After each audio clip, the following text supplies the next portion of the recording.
What's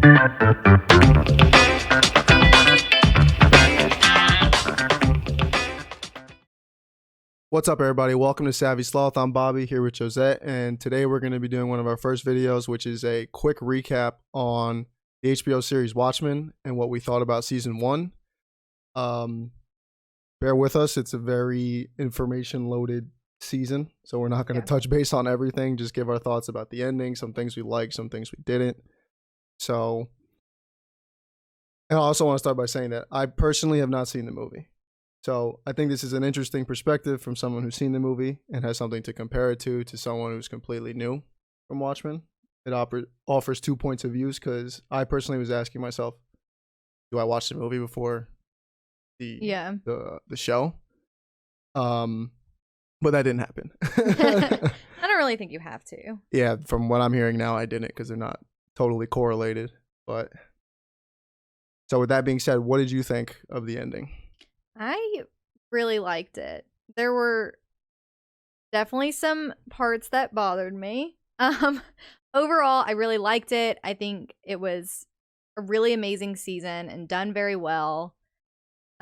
We got answers to almost everything. Yeah, which we did. Is kind of an amazing feat given the huge confusion the audience was in probably in the first 4 or 5 episodes. Yeah, I think we all were, and a lot of the stuff I was reading online, people were ducking out after 3 episodes because they were so lost. Yeah, it was definitely a weird show, but I liked it a lot. So here, do you think Dr. Manhattan's definitely dead? I want him to definitely be dead. Same. I hope so. Whether or not he actually is, I don't know, because Lady True sucked him up into her clock, and then he didn't go anywhere. Like, he was supposed to go in her, or his essence, or whatever you want to call it, and it didn't. But you don't see what really happens. Right, and the clock came crashing down out of the sky because of Adrian's frozen. Yeah. For me personally, like, squids. There's so much foreshadowing of him relieving his powers, especially with the very last scene. Yeah. In the last 10 minutes or so of it, that I don't see how he could not be dead. It seems like the whole intention of this was for that. Yeah. Right? Yeah. I mean, and if he... Like, we don't know how or when he transferred his powers. Because he clearly... The question is, can he transfer his powers and still have some powers of his own? Because it seemed like he still did have some...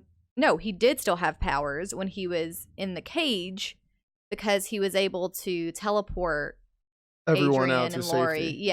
Out to Adrian's lair. So he still did have some sort of powers. Right, but obviously the egg was left behind, so he left something in there. Definitely. I get what you're saying. Right, but when did he transfer them? Could he have transferred his powers remotely? Or did he do it while he was making the omelet? Or waffles. He was making waffles. Yeah. Yeah, so that's my whole thing, and we talked about this a little bit after we watched the episode. Like, was he so disoriented in that cage because he already had left some of his powers in the egg? Because that's kind of what I was thinking. He was saying words that didn't make sense, and we looked up our part of the original comic. Yeah. So real hardcore fans understood that, probably. But I was thinking, like, okay, he already, like...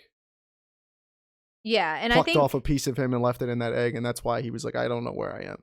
And I think that's a super interesting take, because I didn't take it that way. I just thought the lithium force field cage that they had put him in was hindering his powers. But I think it's interesting to think about it that he had already given away half of his powers, and that's why he was disoriented to where he was. One question I have, and I don't know if this went over my head, but this is the one thing that I don't think makes sense, is if he had the tunnel of love in his head and couldn't remember anything for those 10 years, was blocked off, right? Yeah. And how come right before he was about to die, he was like, I'm living in every moment we ever had together? Well, so I think it was when they put it in his head that caused the amnesia and made him unable. So he was slowly getting it back. Is that how we're supposed to take it? No, I think when she removed it, he was able to remember everything. Oh yeah, because she does ask him. You remember the night? Like 2 attackers came in. Like he outlines that night. Mm-hmm. Okay. Yeah, I think he was able to remember everything once it was gone. Right. That makes more sense to me. Yeah, which does make sense because he was still Dr. Manhattan. He just had some kind of device that was causing him to not realize who he was. Right. But it wasn't. So whenever he got the device taken out, he was able to use his powers of experiencing time the way he does. Right. And still, you know, yeah, I guess kind of be in that time with her and remember it. Okay. And the way, back to that, what makes sense about that is how the hell did he zap someone, teleport someone? Right. If he was not Dr. Manhattan during the time. And Ozymandias explains that in their conversation, that under times of duress, your instincts will kick in. Yeah. So, which is really cool. Yeah. And so that it was explained. It wasn't random, like how the hell did he do this, but he's sitting here, doesn't know who he is. Yeah. Right. Mm-hmm. Now, so do you think that she definitely gained his powers at the end? I think so. Okay. Me too. I think that's like said and done. Like I said before, too much foreshadowing for it to be anything else. So much foreshadowing. Even though they didn't show her physically floating on or which walking I'm on the water. So glad about. Yeah. I would have been extremely pissed if I saw her foot stop on that water and not go through it. Right. Because it just leaves a would have been cheesy if we saw like her eyes turn like blue yes. or white or something like that too. Yes, absolutely. Yeah, I think so. I like leaving it. There needs to be debate after stuff. There needs to be someone who says she didn't, you know. And it's so implied that I don't think they even need to show it. Right. Even after Dr. Manhattan was gone and like Will says to Angela he could have done more. Like he had all these powers, he could have done more. Like I feel like that's him kind of saying to her to take on more. The duty, responsibility of those powers. Yeah. See, or not even him knowingly saying that, but it's just kind of like for the audience, kind of foreshadowing like she's going to feel that she needs to take on this responsibility. And you pointed out too, the cover art kind of foreshadowed that. Yeah. The Watchmen. Yeah, the key art, which is amazing, by the way. All the design for the show has been amazing. Yeah. But the masks of the 7th Cavalry, you know, her outfit, which by the way, this is a cool fact that Regina King was the one who suggested the spray paint over her eyes. Which is pretty badass. Originally she was supposed to have fabric covering over it, which like Ninja Turtle-y would have looked, you know, a little cheesy. Yeah. No, the paint made it a lot more badass. But the point I was going to say is another interesting Ozymandias says is that interesting thing that he says is people who are seeking the power of gods don't deserve it or shouldn't have it. Yeah. What he was saying to his daughter, Lady True. She was after it. She was hungry for it. It's like, you probably shouldn't have it. Yeah. That's why I think it's more evident that Angela Abar did absorb his powers. And it could be argued that, but she's seeking it by eating the eggs. But my take on it was that she was so emotionally mourning still Dr. Manhattan's loss and losing her lover that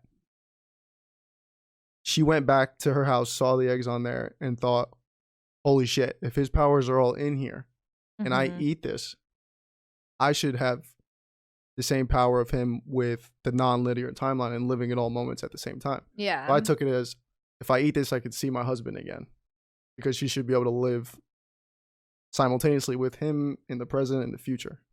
Yeah, which is a really cool way to look at it. Like I definitely didn't look at it that way. It's not like, you know, Angela wants to eat it and become Miss Universe like Lady True. I'm going to stop world hunger. I'm going to end all this stuff, you know, saying all the right things. I don't think she really cares about any of that. Yeah. Well, I think she does. And I think she does. She wasn't obsessed with, like, I think Lady True, part of the reason she wanted to make the world a better place was for the glory. I was just saying, it wasn't to actually make the world a better place. Yeah. And that's why I gave the Miss Universe reference, because you know it's not like they actually care about these things; they just want to win. That's not true. I'm sure it's not true for all of them. And world peace. Shut up. But right, she wanted to just be like, I'm smarter than my father.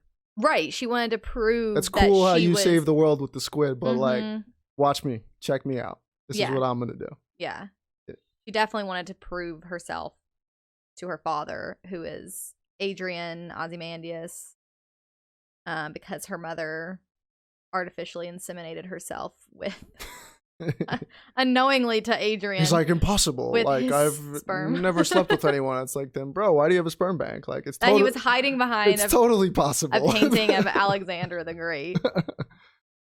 Psycho.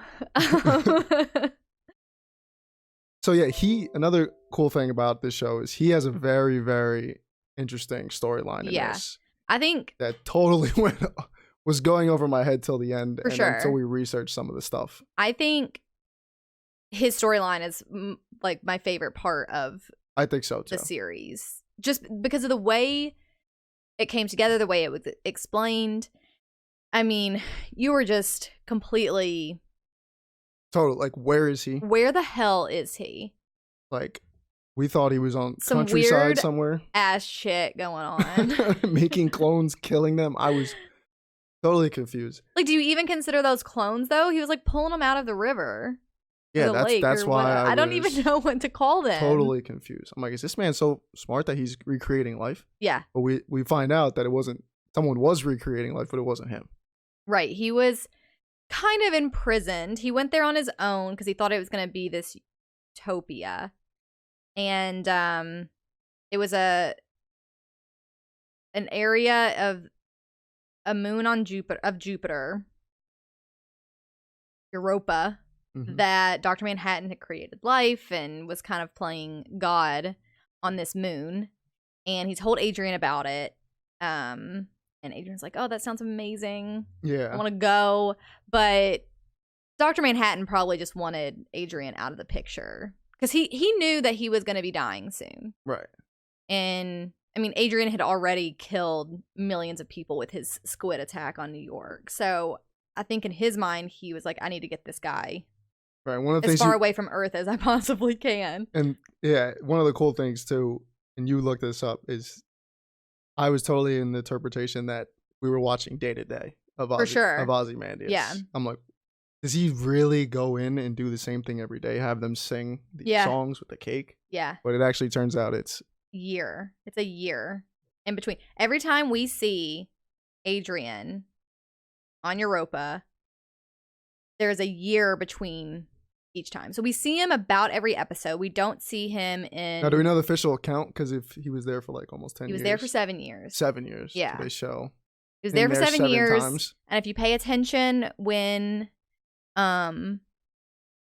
Crookshanks and Mr. Phillips bring him his cake to celebrate his anniversary, the candles do change. The first time we see him, there's one candle. Second time, two candles, so on. So they really do, they do a great job of hammering little details and Easter eggs into this. Yeah. And what's also interesting is the years that this is taking place of Adrian on Europa is in the past. It is not correlating, obviously, because there's years between each time we see him. But it's not even close to current year of 2019, which we're viewing the main storyline. Because the main storyline, as we find out, Adrian is actually in Tulsa, frozen in a statue. Right. In Lady True's little area. Yeah. I just like that everything came together and that he answered all the questions. Right. Especially knowing Damon Lindelof, who answered 0 questions and lost. And answered only a few questions in The Leftovers. I mean, he really pretty much covered everything except for Lube Man. Yeah, Lube Man. One of the strangest things, like, but I think everybody's under what was the point? I don't know. Everyone's under the impression that it's Petey. Yeah. Laurie Blake's I don't It even know if would he's make her sense. That assistant. tall, lanky looking yeah. body too. Like he would fit into a sewer. And I'm like, did they set this up for potential new seasons? Yeah. So it could have been. I don't know. He was just so random. Yeah. He was very random. Yeah, back to your thing. Like, they didn't answer all the questions because they answered everything about the relationship between Will and Angela. They answered everything about Angela and Dr. Manhattan. Mm-hmm. The connection between Dr. Manhattan and Will. Yeah. Connection between Ozzy and Dr. Manhattan. Like, it all made sense. Yeah. So that was good. And I really enjoyed the conversation with Will and Angela at the end. Yeah, that was... They finally got to really talk to each other. Yeah. It was really cool. Especially because she found out she might have started this whole thing. That is the best thing of the show. Is the paradox, what comes first, the chicken or the egg? Yep. The non-linear timeline that we needed Dr. Manhattan to explain to us for a full episode. I mean, it can be kind of a mindfuck for sure. 100% is. I mean, I think just the concept of thinking there's somebody who can experience time all at once. We don't experience time all at once, so it's just to us. But like, even he how the hell? But even he still was dumbfounded. Like, huh? Because she said, like, "Oh, did I start this whole thing?" And he's like, "Oh, the paradox." So he, like, even him couldn't explain it. Because I mean, to him, time is non-existent to him. Right. But it really makes you question. Like, I was sitting there, like, so what happened first? And then as you think about it more, it's like nothing happened first. No. It's all supposed to happen. So it happened. Yeah. I mean, you can look at it too, since Dr. Manhattan is kind of this godlike figure. It's like, was he, similar to Jesus, sacrificing himself to save humanity? Because he knew, obviously, that he was going to die and that somebody... Right, he didn't do anything about it. Because he obviously, you didn't have to stand completely still, dude, to get sucked up into that cannon. Like, and if you knew it was going to happen, you could have did something. But he didn't want to, clearly. I don't think he wanted to. I think he was done with that responsibility. I don't think he wanted it anymore. Mm-hmm. But he needed somebody who was going to actually use it for good. And back to what I said earlier, and Ozymandias said, it's got to be someone who doesn't want that power for that sake. It's got to be someone with true intentions of good, like Angela. Right. Well, I think we need to talk about something that really bothered me. Last episode, when Adrian is yet again saving our world. Yeah. Oh yeah. He decides that he's going to rain down frozen squids. Mm-hmm. Because normally the squids come out. Which you can imagine hurt like hell. You would think so. Normally the squids come out, they disintegrate, whatever. But he froze them, and when he's explaining this to Looking Glass and Laurie Blake, he says, "I hope there's no one down there that you love, because anyone within a 5-mile radius or whatever he said is going to be dead." Mm-hmm. And the first thing we see when they start falling is Lady True holds up her hand, and there's a straight just hole in her hand. Right. Which is crazy. And I said out loud as we were watching this, I was like, I'm going to have to look away. This is going to be so disgusting. Mm-hmm. Like, chunks of people's, like, heads and body are going to be taken out. Like, this is going to be just brutal to watch. Blowing through the hood of the cop car. Yeah, and the windshields, everything. That wasn't the case at all. No. Angela picked up a plastic lid and was totally fine. Yeah. And Red Scare and Pirate Jenny were totally fine, who were out just in the open. Mm-hmm. Yeah, so their plot armor was thick as can be. But why? But why? I mean, even if there is a second season, which I hope not. We both agree that we don't want. I don't think it should. If there is a second season, I hope it's not with these same characters. No. Because this was a conclusion. We got a conclusion. We got what we wanted of this story. We don't need more. No, I don't think we need more. I totally agree. I don't think, and the obvious intentions were to keep it a miniseries. And it feels like that. It definitely feels like that. As part of the reason of the information overload. I think they could have extrapolated this season into 2, probably, They could have. because then they wouldn't have. I don't know. I think it would have been hard because you don't want to leave too many questions unanswered. Because people, I think, like you said, people were getting fed up after 3 episodes and they were like, screw this. Because it feels random. It was confusing as hell. Episode with, Will and then Chief Crawford, and then he dies, and then we have an episode devoted to Agent Blake kind of introducing her, and then there's an episode devoted kind of the first or half of it for Looking Glass, and I was just, where are we going? Yeah. I did feel like that. I mean, you definitely knew, well, I guess you didn't definitely know. You hoped that somehow everything was going to come together, and it did. Very satisfying. Yes, it did. Last 2 episodes totally saved it for me. The last episode? The last 2. Oh, yes, saved for the sure. season for me. Mm-hmm. I mean, I do need to say that the episode after Angela is taken, Will's nostalgia. It's all in black and white. It was done so beautifully. And I think that was a really good episode too. That was, yeah. But it was kind of it was Hooded Justice. I like that episode for how they filmed it, but at the time I was like, I don't know where we're going after this. Right, because it was completely, I mean, even though it was Will, it was, and we learned about the Order of the Cyclops, and so things were starting to kind of tie together. It didn't really focus on any other characters. No. But it was Hooded Justice and his kind of origin story, which, I mean, you can look at, he inspired the original Minutemen, the Watchmen, probably even his granddaughter. I mean, yeah, his granddaughter, because she was inspired by the other masked vigilantes. Exactly, yeah.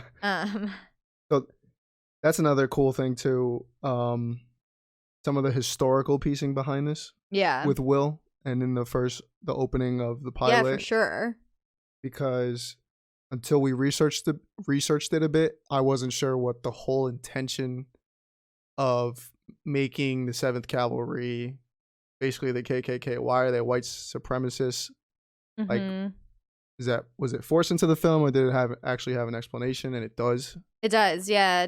Damon Lindelof said,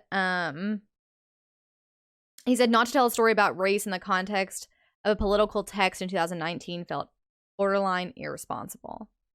And he said he wanted to focus on a similar anxiety for contemporary times as the original comic focused on, which was during the Cold War tensions and everything. And so he wanted to really focus on issues currently, which he did, I think, very well. Yeah, it does establish way more friction between the groups. Definitely. And even the first episode when they... But it's crazy to see how extreme they are, because they were even willing to kill white cops to get what they wanted. Right. Which was their leader to become president. Yeah.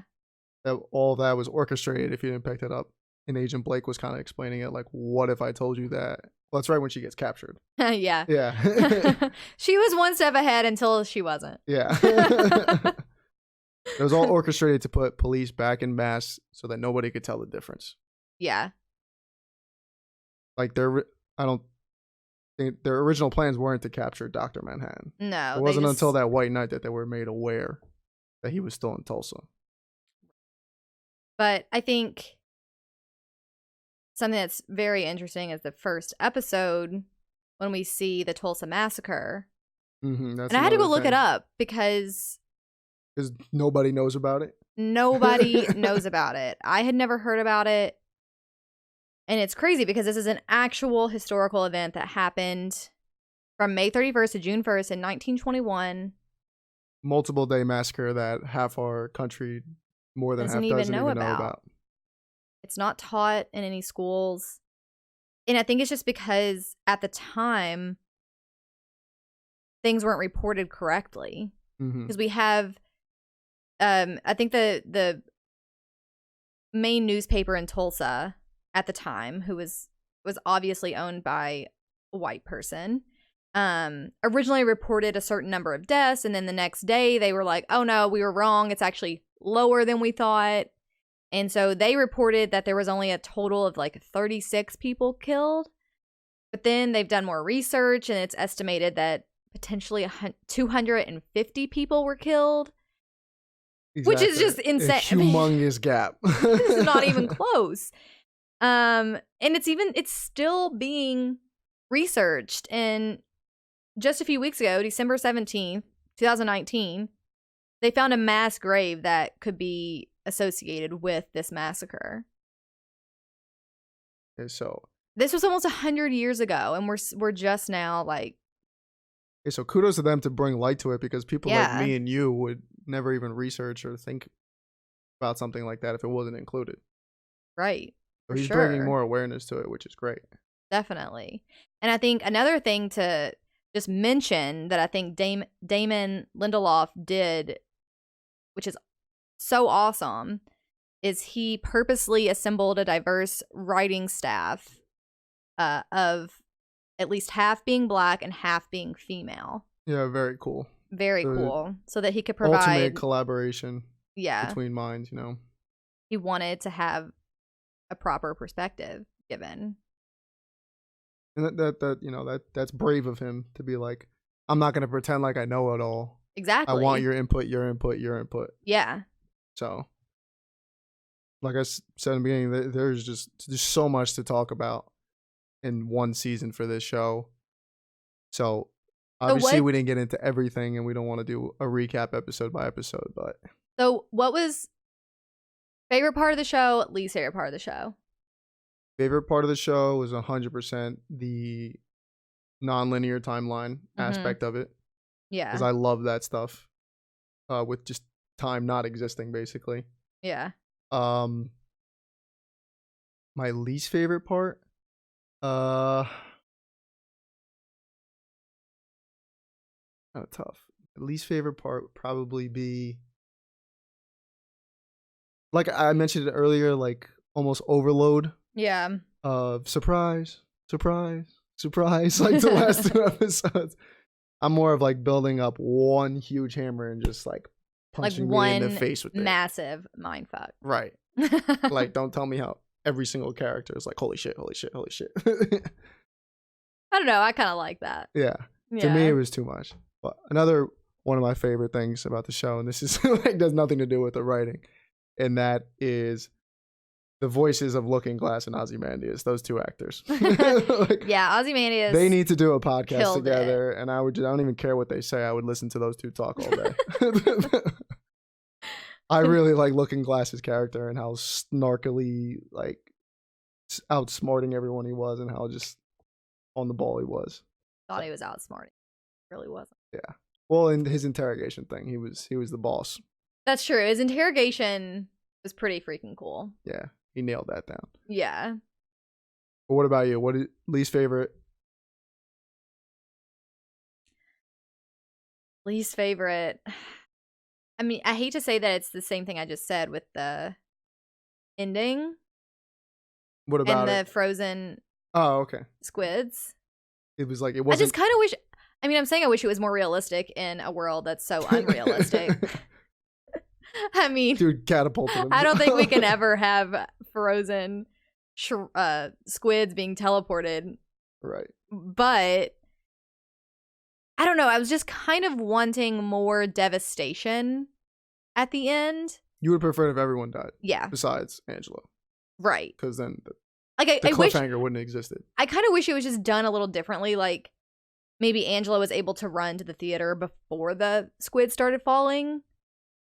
Because it just, I don't know. It just doesn't seem realistic, and I don't like when things like it that. Because why have Ozymandias say, "Oh, I hope nobody's down there that you love," blah, whatever. You built up he built up, and I was just like, "Oh my god, everyone is gonna die." Right, and to that point too, like obviously it's ridiculous. You know, the show, the premise of it. You know, we're not gonna sit and critique things that don't make sense in our world, but. It wasn't corny up until that, almost. Yeah, I mean, everything Like, there was else no I corny kind of... action scenes that didn't make sense, and then until you saw that, you were like, okay. Right. Yeah, I kind of wish it was just done a little better. Mm-hmm. And it was just more... Like, maybe just like have them have a legitimate escape plan. Yeah. Rather than her holding up a garbage can lid. Exactly. And then when she walks out, like, everyone be dead. Yeah. But there was a ton of people... Like, I feel like I saw more people alive than dead. Mm-hmm. Which made no sense. Unless Ozymandias was just wrong, but he was the smartest man in the world. Yeah, I don't think he was wrong. I don't think he was wrong. But, so, that's your least favorite. Most? My most favorite is probably just the whole Ozymandias storyline. I just loved being like, what the fuck is going on? Mm-hmm. And I actually read some stuff, and I think unless this person is just insanely smart of what I read, if you had read the comics, you would have been more aware of what was going on. Mm-hmm. Because the article that I read, it was each episode that came out, they would kind of give their explanation of what they thought was going on with Adrian.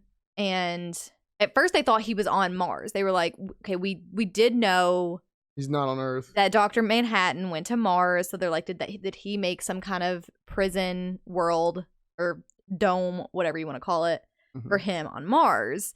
And it's crazy because the article I was reading put it together before it was revealed that he was on Europa.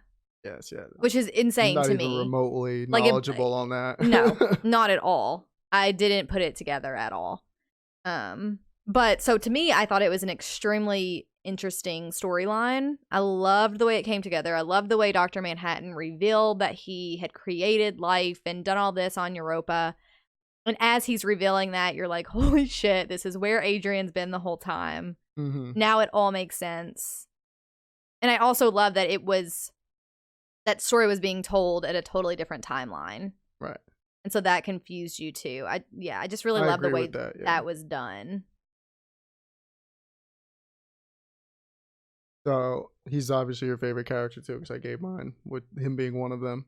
Yeah, definitely. And then Laurie Blake next, probably. She was great too. Perfectly, like the casting was very well. I will say that. Absolutely amazing. Like, I don't know if there was a bad role, like a bad cast. No. Not at all. All of them, like James Wolk playing Joe Keane was great. Mm-hmm. Doing that too. And Regina King was amazing. Yeah, she stole the show. Yeah.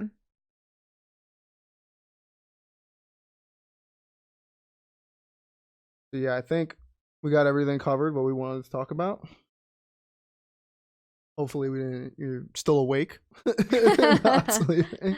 And hopefully you watched the series before watching this. Yeah, I've not totally ruined it for you. Sorry. Would I recommend it to someone who didn't see this video? Yes, but it was good for me, not great. I think we both said it. I don't want a season 2, but that doesn't mean that because this show was shit. I think it was good. Yeah, if they do a season 2 that's a continuation of Angela's story, I'll be absolutely... It'll be so cheesy. I'll be pissed. So cheesy. We don't need it anymore. We got a conclusion. Shows do it, movies do it. Just leave it alone. When you have a good ending, leave it alone. Right. But, if you keep going, you're going to want to ruining this too. Like, well, apparently that's about a beef that people had with the season to begin with. Mm-hmm. Was that it totally derails everything from the movie. Well, the movie's ending is completely different than the comic ending. I just think, like, to your point, people didn't want it touched again. Well, people didn't want it touched again because Alan Moore didn't want it touched. He's pissed people keep taking his story and doing shit with it. Yeah. He's like, stop. Yeah, just leave it alone. Leave it as this. This was a great season. Like, just leave it there. Unless, like we said, it's still in this universe, but different characters. Yeah, that could work. Could possibly work. I still think, though, like, let's respect Alan Moore's wishes. Just leave his characters alone. Yeah. End on a high note. I'm all for that. So But anyway, that's going to be it today. If you made it this far, hopefully you like to subscribe at this point. If not, please do so now. And we'll make sure to leave our other social media links down in the description. It's at SavvySloth_ on Instagram and Twitter. And thanks for watching. Stay tuned for the next one.